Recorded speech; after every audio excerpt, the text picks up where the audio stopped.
নমস্কার বন্ধুরা, সবাই কেমন আছো? আশা করছি সবাই খুব ভালো আছো, আমরাও ভালো আছি। তো সবাইকে শুভ জন্মাষ্টমীর প্রীতি ও শুভেচ্ছা জানিয়ে আমি আমার ভিডিও শুরু করছি। তো যেহেতু জন্মাষ্টমীর দিন, তাই আমি সকাল সকাল স্নান করে একটা শাড়ি পরে নিয়েছি। ইচ্ছে হলো একটু শাড়ি পরতে।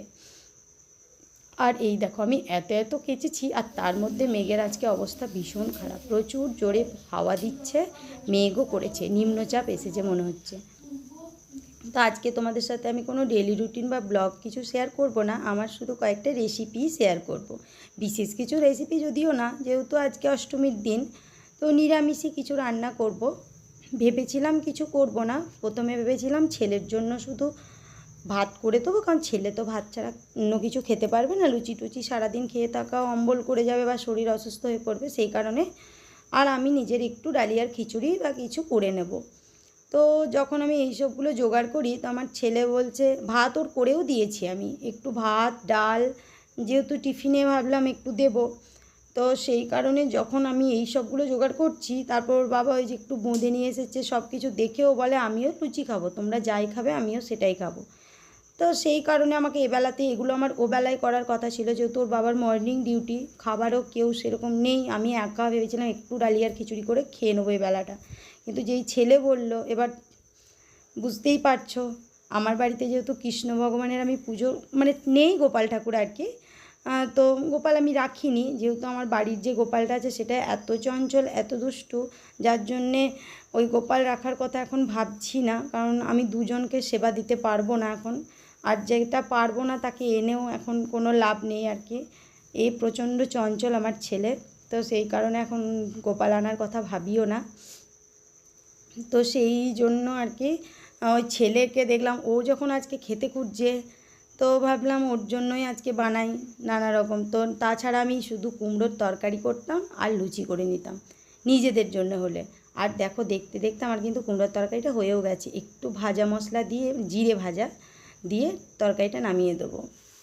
তো তোমাদের সাথে গল্প করতে করতে একটা তরকারি হয়ে গেল, আর এই সাইডে আমি কুকারে চাপিয়ে দিয়েছিলাম ডালটা যেহেতু আমি ভিজিয়ে রেখেছি 1-1.5 ঘন্টা আগে, কিন্তু তাও একটু প্রেশারে সেদ্ধ না করলে না কেমন দানা দানা থেকে যায়। আর এখানে আমি চিনির একটা সিরাম করে নিচ্ছি, ও একটু বোঁদে নিয়ে এসেছিলো, তো আমি যেহেতু ওগুলো জানি না করতে, জানি না কেমন কি হবে, কিছু বুঝতে পারছি না, তো দেখা যাক কি হয়। বেশ ঝুরঝুরে মনে হচ্ছে, তো হচ্ছে, এবার জানি না কি হবে। আমি বলেছিলাম দোকান থেকে মিষ্টি কিনে নিয়ে আসতে, তো ওর যেহেতু মর্নিং ডিউটি, সেই কারণে ও পারবে না। তো এই দেখো, বেশ ঝুরঝুরেই হয়েছে, ভাবিনি এতটা সুন্দর হবে। তো ছেলের তো খেয়ে বেশ ভালোই লেগেছে, ব্যাস আর কি আমার চাই, ওর খেয়ে ভালো লাগলেই ভালো। আর ও মিষ্টি জিনিস পেলেই হয়, যে কোনো কিছু মিষ্টি জিনিস। তো আমি তারপরে এই যে ডালটা করে নেবো, তো সামান্য একটু হিং দিয়ে দিলাম, হিংটা যদিও গন্ধটা একটু উগ্রই লাগে আমার, কিন্তু তাও নিরামিষ কী বা দেবো। 5 ফোড়ন, শুকনো লঙ্কা আর একটু সামান্য হিং দিয়ে দিলাম। আর তেজপাতা আমি ইউজ করি না, আমার তেজপাতার গন্ধটা না ভীষণ উগ্র লাগে। আর এখানে আদা আর লঙ্কা থেঁতো করে রেখেছিলাম, তো সেইটা একটু দিয়ে দিলাম। আর কী বা দেবো, নিরামিষ মশলা, আর একটু জিরে গুঁড়ো দিয়ে দেবো, ব্যাস ডালটা ছকে নেবো। হলুদ নুন দিয়ে ডালটা ছকে নামিয়ে দেবো। আর একটু ডালটাতে ভাবছি মিষ্টি দেবো, কারণ কুমড়োর তরকারিটাতে সেরকমভাবে মিষ্টি দেওয়া হয়নি, তো ডালটা ভাবছি একটু মিষ্টি মিষ্টি, লুচির সাথে একটু মিষ্টি মিষ্টি ছোলার ডাল বেশ খেতে ভালোও লাগে। তো সামান্য এক টুকরো টমেটো ছিল, এক টুকরো মানে একটা গোটা ছোট, ওই যে ওইটুকুই। তো ভাবলাম ডালটার মধ্যে দিয়েই দিই, যেহেতু নিরামিষ কী বা করবো, তো সেই কারণে ডালটার মধ্যে টমেটোটাও আমি দিয়ে দিলাম। ডালটা করে নিই, ডাল, কুমড়োর তরকারি, বোঁদে আর লুচি করব, আর কিছুই করব না সেরকম। আর এগুলোও করতাম না, তো অনেক হয়ে গেল, বেজে গেছে অনেকটা, বেশ 12টা বেজে গেছে। তো ছেলেকে দিয়েছি আমি ফোনটা ধরতে, আর দেখেছো কীরকম করে দোলাচ্ছে ফোনটাকে। আমি বললাম একটু ধরে দে, আমি লুচিটা করছি। তো ওই দেখো মাঝখানে হাত দিয়ে, ও তো ছোটো, ও তো জানে না। আর আমার এখন স্ট্যান্ড নেই, তোমাদেরকে আগেই বলেছি আমি। তো সেই কারণে আমি নিজেকেও দেখাতে পারি না, নিজের কাজগুলো করি, এক হাত দিয়ে ধরে থাকি ফোনটা, অসুবিধা হয় একটু। আর এই যে ছোট্ট মতো যে লুচিটা দেখছো, ওই লুচিটা বলে অগ্নি দেবতাকে দিতে হয় প্রথম, যে লুচিটা বানানো, ওই জন্য ছোট্ট করে আমার মারাও করতো দেখেছি, শাশুড়ি মাকেও দেখেছি, সেই কারণে আমিও শুরু করে দিয়েছি। এই দেখো, তো অগ্নিদেবতা মানে এখন তো আর উনানের রান্না নেই, এখন তো গ্যাসে, ওদিকে ছুঁড়ে দিলে যদি আগুনটা ধরে যায়, ওই জন্য আমি সামনেটাতে ভয়ে নামিয়ে রেখে দিলাম, ভয় করছে। তো সেই কারণে ওই নিয়ম রক্ষা আর কি করলাম। জানি না কারা করো, কিন্তু আমাদের বাড়িতে সবাই করে তো বড়রা, ওই জন্য আমারও অভ্যাস হয়ে গেছে। আর এই যে লুচিগুলো ভেজে নেবো, আর লুচিটা খানিকটা আটা আমি মেখে রেখে দিয়েছি, ওগুলো সন্ধেবেলায় ভাজবো। লুচিটা না ভেজে রেখে দিলে কারণ নরম হয়ে যায়, খেতে আর ভালো লাগে না। এখন কয়েকটা ছেলের আর আমার মতো কয়েকটা লুচি আমি ভেজে নেবো। তো ছেলের যেহেতু ভাতও আছে, আগেই বানিয়ে ফেলেছি ভাতটা, তো ও বলেছে হ্যাঁ আমি ভাতগুলোও খাবো আর লুচিও খাবো।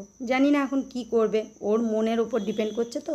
আর দেখেছো লুচিগুলো কী সাংঘাতিক ফুলছে, আমারও ভীষণ ভালো লাগছে দেখতে। যেহেতু আজকে রুল ময়দাটা একটু কম ছিল আমার কাছে, তো ওই জন্য কম ইউজ করেছি, আটাটা একটু বেশি দিয়েছি। আমার মনে হয় সেই কারণেই একটু বেশিই ফুলছে লুচিগুলো। কারণ শুধু রুল ময়দার আমি যেদিন করি দেখেছি এত পরিমাণে ফোলে না লুচিগুলো। আর ছেলে তো দাঁড়িয়েই আছে আমার কাছে, কখন এই লুচিটা হবে এই লুচিটার অপেক্ষায় ও দাঁড়িয়ে আছে। এটা একটু সাইজেও বড় হয়েছে আর অনেকটা ফুলেছে, ও তো এটা খাবেই। ও আমাকে দাঁড়িয়ে দাঁড়িয়ে বলছে আমি তো এটা খাবোই, নিয়ে যাব গরম। আমি যে গরমটা হাত দিস না, হাওয়াটা লেগে গেলে হাতের মধ্যে ফসকা পড়ে যাবে। তো দেখো লুচি করতে করতে তোমাদেরকে না আমি একটু বাইরে থেকে ঘুরিয়ে নিয়ে আসি। দেখেছো কি সাংঘাতিক হাওয়া দিচ্ছে আর কি বৃষ্টি হচ্ছে। আর ওই দেখো আমার প্লাস্টিকটাকে উড়িয়ে দিয়েছে, ওটা ওখানে বাঁধা ছিল যাতে বাসন ধোয়ার সময় আমি জল টল না পাই গায়ের, তো সেই কারণে ওর বাবা বেঁধে দিয়েছিল, দেখেছো উড়িয়ে দিয়েছে। আর এদিকে আখ গাছটাও একেবারে বাঁশের ওপরে ঝুঁকে পড়ে গেছে। তো আর তার জন্য ভিডিওটাও আর করতে পারলাম না, আর অন্য কিছুও তোমাদের সাথে শেয়ার করতে পারলাম না। বাইরে কোথাও ঘুরতেও যাইনি যে শেয়ার করব। এই যে আমার রান্না বান্না সব হয়ে গেছে। তো চলো ভিডিওটা আজকের মতো তাহলে এখানেই শেষ করছি। সবাই খুব ভালো থেকো, সুস্থ থেকো। দেখা হচ্ছে খুব তাড়াতাড়ি নতুন একটা ভিডিওতে। ততক্ষণের জন্য সবাই ভালো থাকো। আর ভিডিওটা যদি ভালো লাগে লাইক কমেন্ট শেয়ার করে দিও।